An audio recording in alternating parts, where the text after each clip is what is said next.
Tá de boa? Polícia, qual é a emergência? Troca de tiros na King com a Loqueio. Manda uma ambulância e reforço. Cara, que porra! E aí, James, ainda acha que não é nada? Você... Porra! Explodiu o meu carro. Você explodiu o meu carro. Não, eu explodi o carro deles e ele caiu em cima do seu. Oh, cacete! Explodiram o seu carro. De nada. Só vi a tua vida, irmão. Hello, Angel. Hey, how you doing, Angelo? Nice to meet you. I'm fine, thank you. So, I'm gonna start asking you, Jason Momoa and Dave Bautista, they seem very different, but they also share a lot of similarities. In the Wrecking Crews, the most intense scenes, did you notice that one being more cautious and the other one more impulsive? Or were they both the kind of actors that were willing to go all the way in?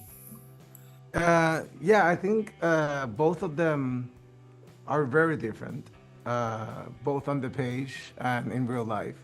And I think that played to the advantage of the script too. Jonathan Tropper, he knows the guys very well. He tailored these characters for each one of them, understanding their strengths and their weaknesses.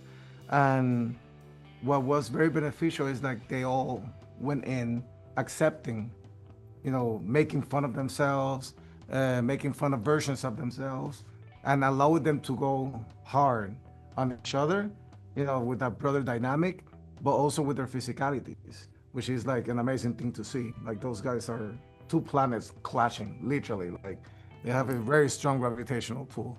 But at the same time, they were eager to explore as actors other emotional and vulnerable parts of themselves that they haven't had the chance to explore in other projects because they're usually like boxed into be like macho man or super quirky or whatever, or superhero and whatnot.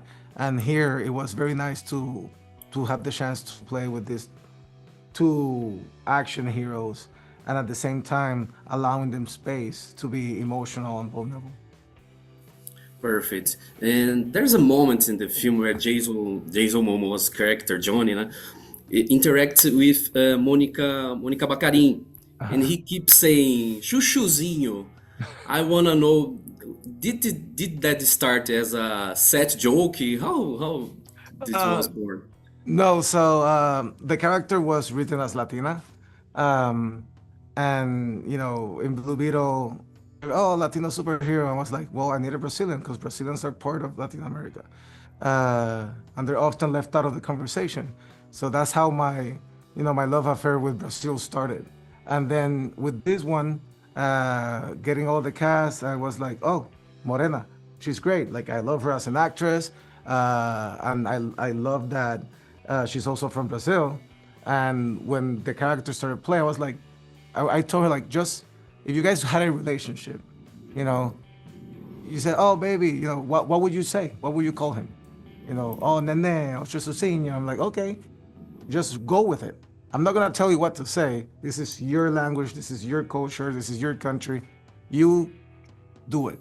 And the thing is, like, it just became a running joke throughout the film when he's like, xuxuzinho, don't call me that. That used to be when we were together. And he kind of like gives her shit with that. Like, nene. Like, it's like all that stuff was like, okay, it just became a thing. And also Morena and I, we always talked about how, people just don't seem to understand that Brazil is part of Latin America, that Brazilians speak Portuguese, not Spanish or Brazilian.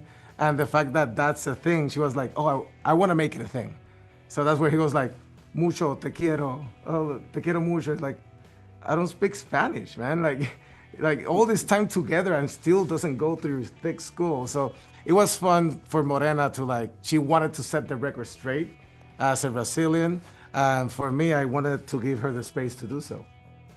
As a filmmaker from Puerto Rico, working in a very American genre, were there moments, do you think your cultural instincts naturally shaped the tone of your emotional scenes and dynamics of the film? I mean, yeah, to some extent. Like, I don't don't see it as a American genre, you know. I see it as a genre. Uh, and I think part of me, as for example, like as much as I can say that the film stands on the shoulders of like Lethal Weapon, 48 Hours, which it does.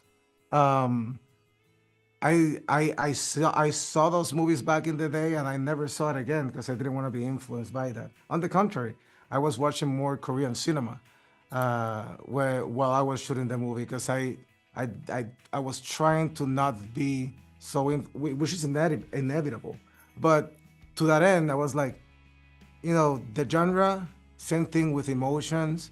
I think they're universal. You know, like action doesn't belong to anyone. Comedy doesn't belong to anyone. And the same way that happiness doesn't belong to a specific group. They're open for the whole world to explore. And being able to take a genre that, to your point, it is a dominated under by US and Hollywood. Um, Taking it out of that hegemony and being able to explore cultural specificities that are often not part of that genre and show the world that it can work. I only hope it inspires for other cultures or demographics to tell stories like this, because you can, like, you know, this is a very brown cast and it's still a kick-ass movie. So at the very least, inspire other people to do so.